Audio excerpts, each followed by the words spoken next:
Hello, I'm Garry Stevens, and welcome to the History in the Bible podcast. All the history, in all the books, in all the Bibles.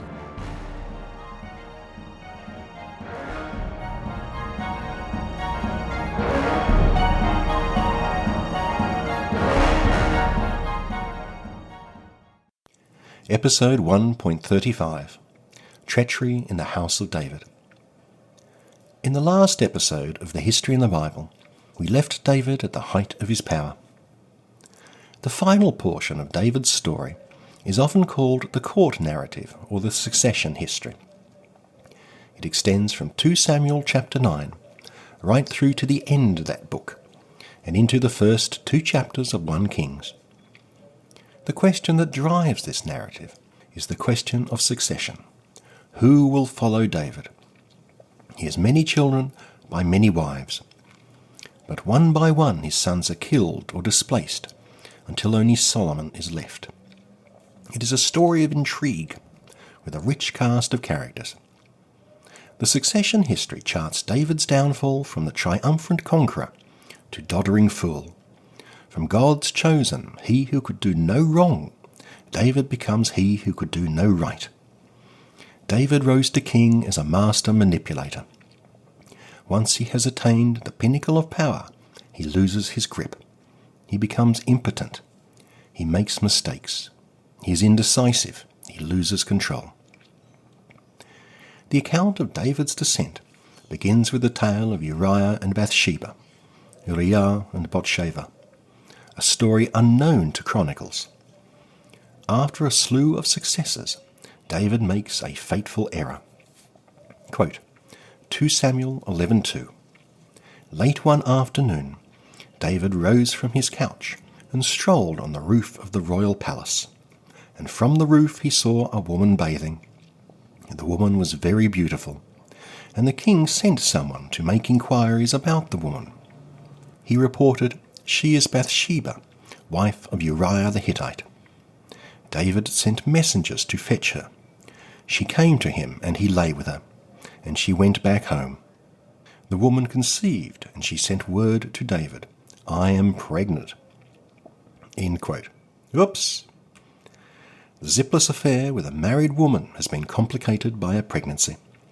Bathsheba is not just some floozy that any Hebrew king could sweep off the street for a quick shag. She is the wife of Uriah, one of David's generals.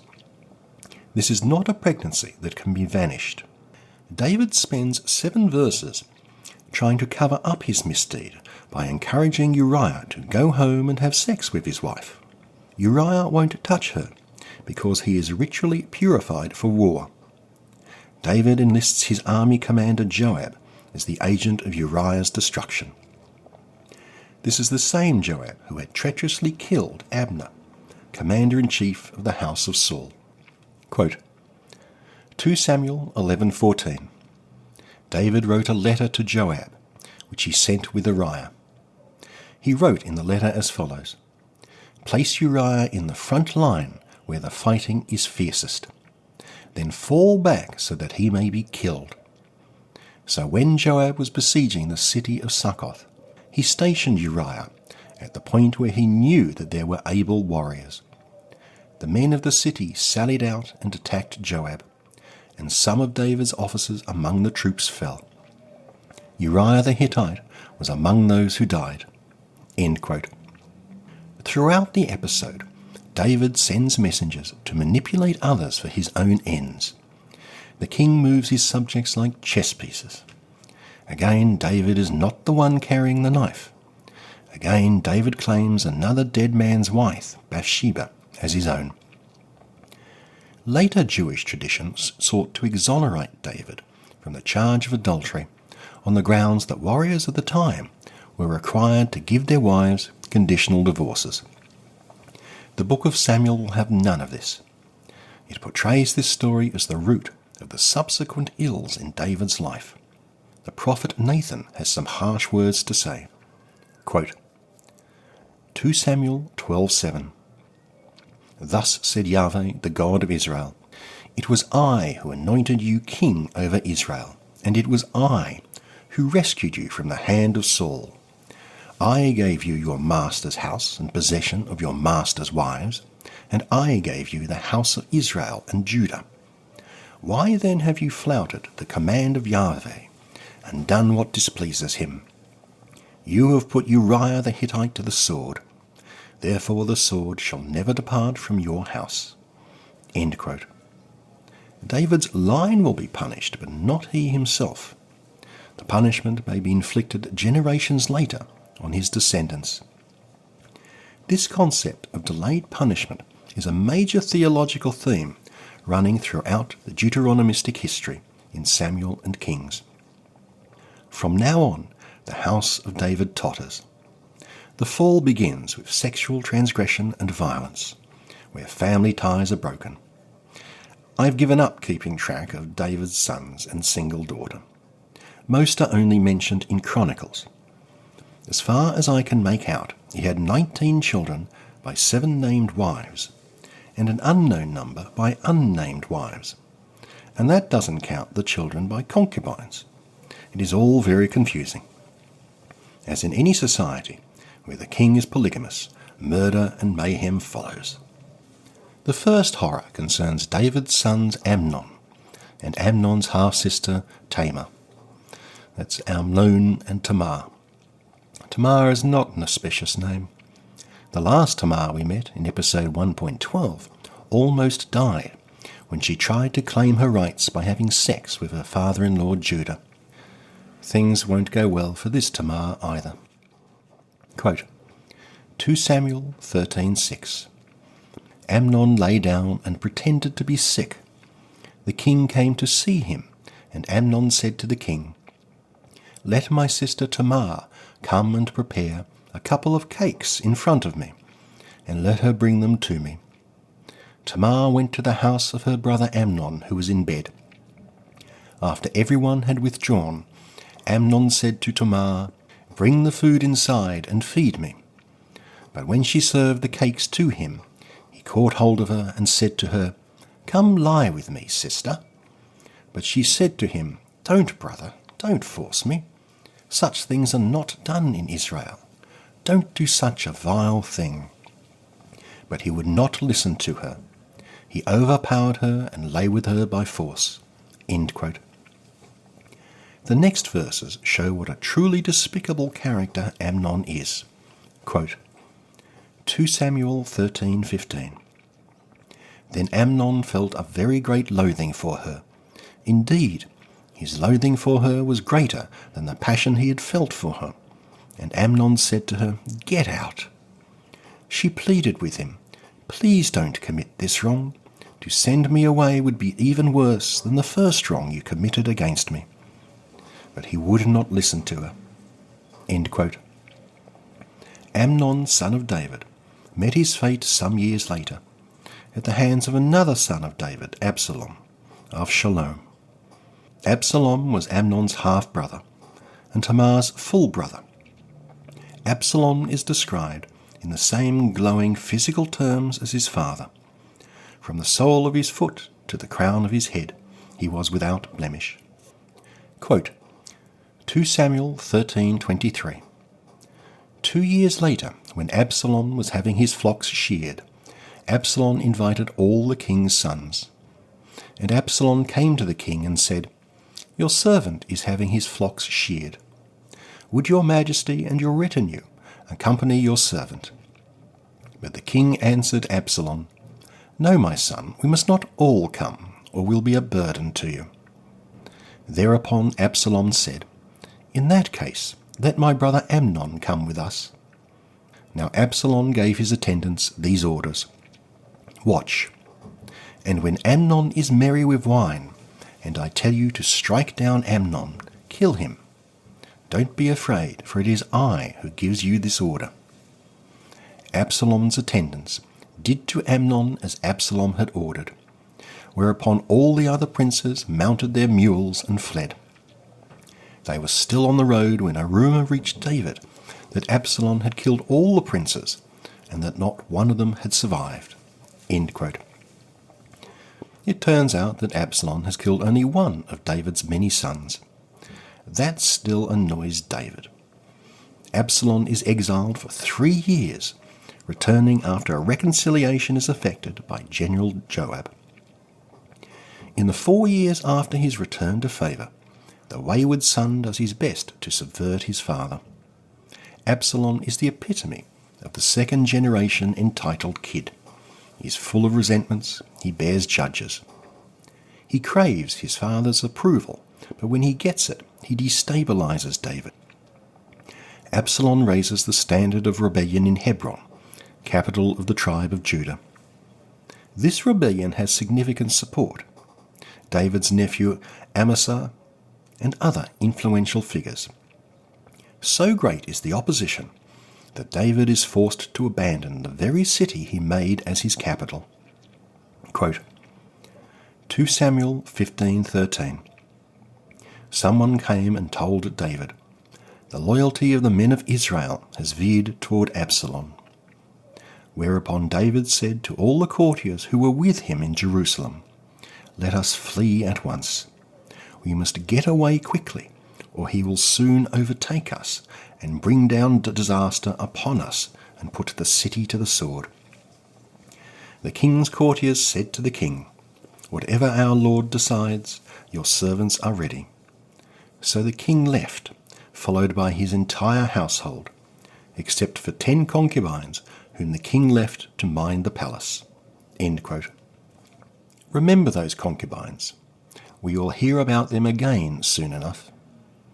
David also leaves behind his 2 chief priests, Zadok and Abiathar, to provide intelligence. David and his Kerethite and Pelethite mercenaries flee to Mahanaim in the Gilead, the same place to which Saul's son Ishbosheth had fled. Along the way he is abused by one Shimei of Saul's tribe of Benjamin. David takes the insults in good grace, ascribing them to God's anger.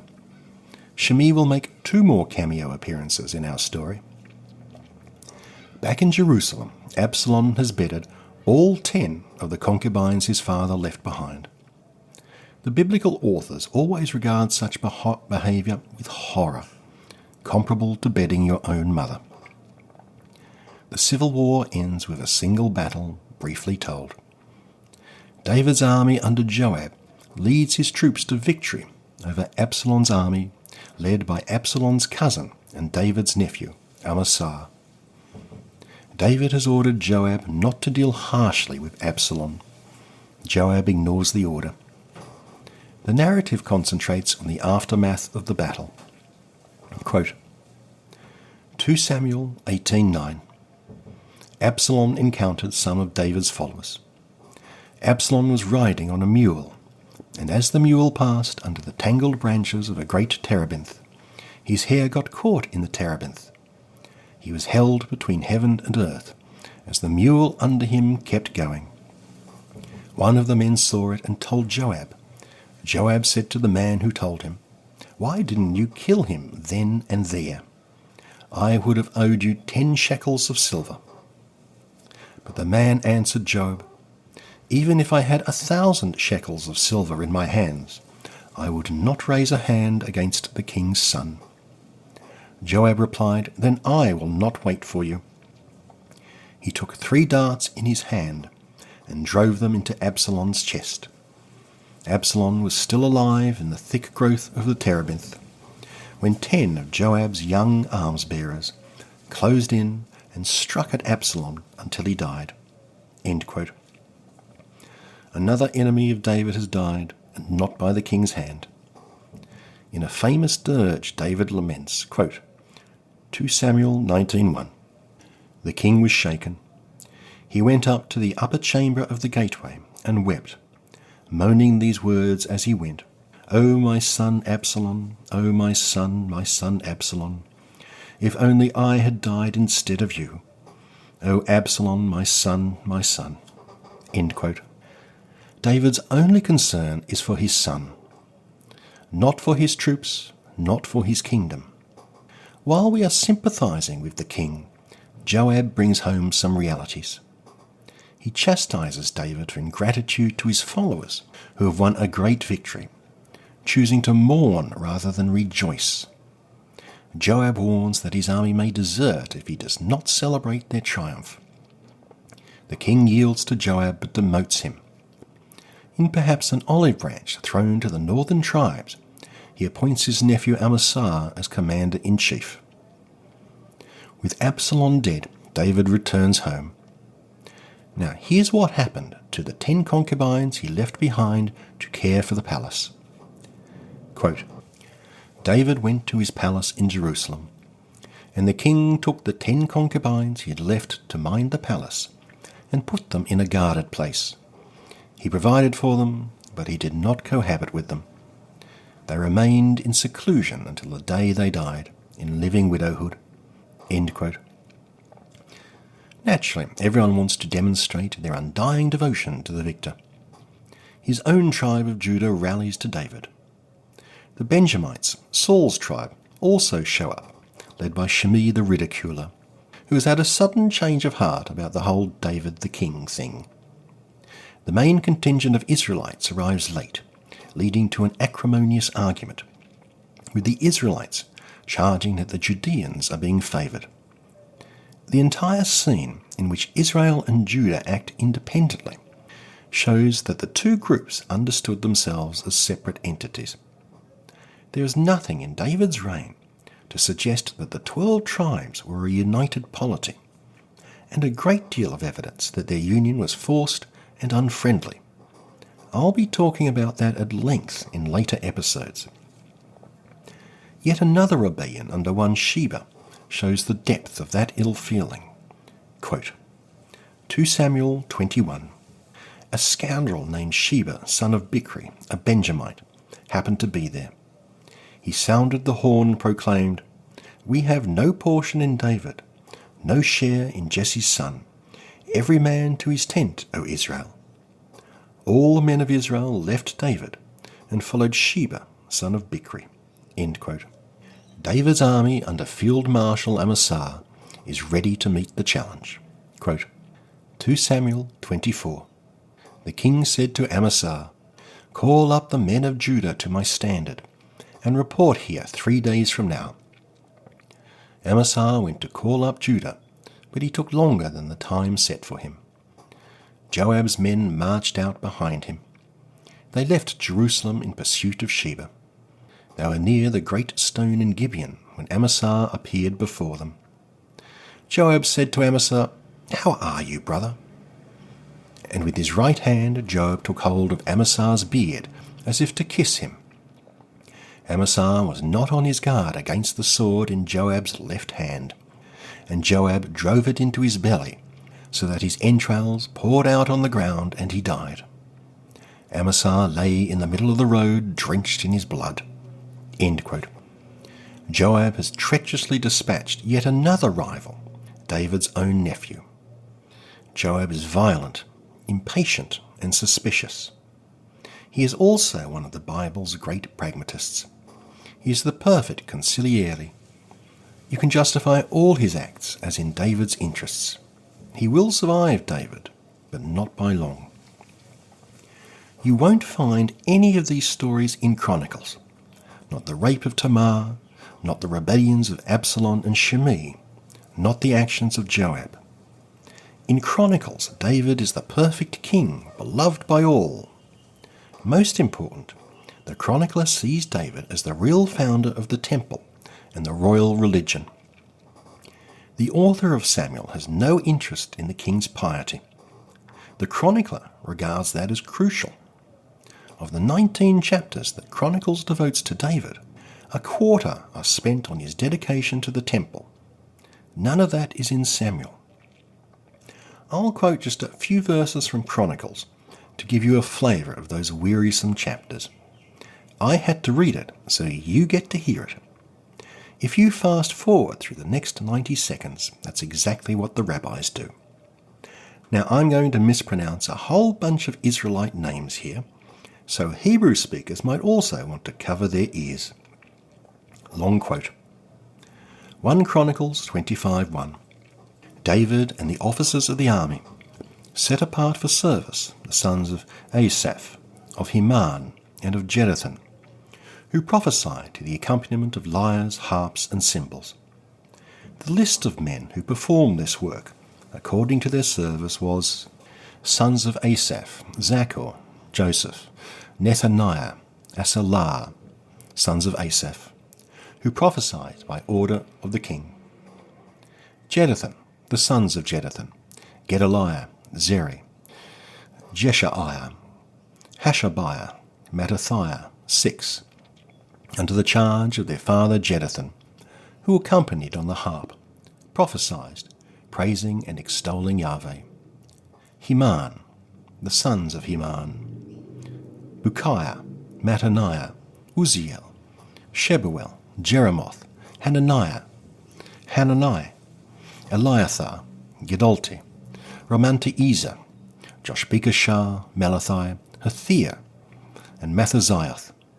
All these were sons of Heman, the seer of the king, who uttered prophecies of God for his greater glory. All these were under the charge of their father, for the singing in the house of Yahweh, to the accompaniment of cymbals, harps, and lyres, for the service of the house of God by order of the king. Asaph, Jeduthun, and Heman, 7. Their total number with their kinsmen, trained singers of Yahweh, all the masters, 288. End quote. Chronicles wants to portray David as the real founder of the temple. It can't rewrite the history in the Book of Kings, which gives that honour to Solomon. Instead, it emphasises that David was denied the honour because of the blood he had shed in his many wars. David does everything in his power to lay the temple's groundwork. He chooses the site, assembles the materials, and organises the labour force. He is history's first project manager. We are now at the last chapters of 2 Samuel and 1 Chronicles, and the last chapters of David's life. Chapter 21 of 2 Samuel narrates David's final assault on the house of Saul. This bloody chain of events was forged from events centuries earlier, with Joshua, hero of the conquest. In episode 1.25, I mentioned how Joshua was tricked into granting perpetual clemency to the inhabitants of the city of Gibeon. Now David's kingdom is in famine.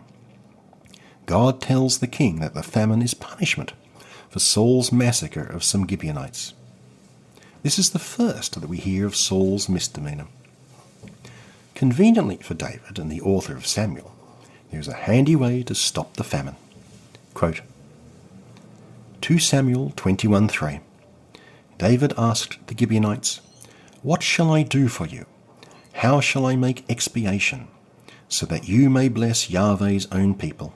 The Gibeonites answered him, "We have no claim for silver or gold against Saul and his household, and we have no claim on the life of any other man in Israel." And David responded, "Whatever you say, I will do for you." Thereupon they said to the king, "The man who massacred us and planned to exterminate us, let 7 of his male issue be handed over to us, and we will impale them before Yahweh." And the king replied, "I will do so." The king spared Mephibosheth, son of Jonathan, son of Saul, because of the oath before Yahweh between the two, between David and Jonathan, son of Saul. Instead, the king took 2 of Saul's sons and 5 of his grandsons, and he handed them over to the Gibeonites. They impaled them on the mountain before Yahweh. End quote. Chronicles says that Mephibosheth had 9 generations of descendants, none of them known to history. Perhaps this statement was intended to exonerate David's destruction of the rest of the house of Saul. With all but one of the house of Saul dead, David thanks God in a song almost identical to Psalm 18. I'll be talking about the Psalms soon. In the next episode of The History in the Bible, I conclude the story of David's reign. I'll see you then.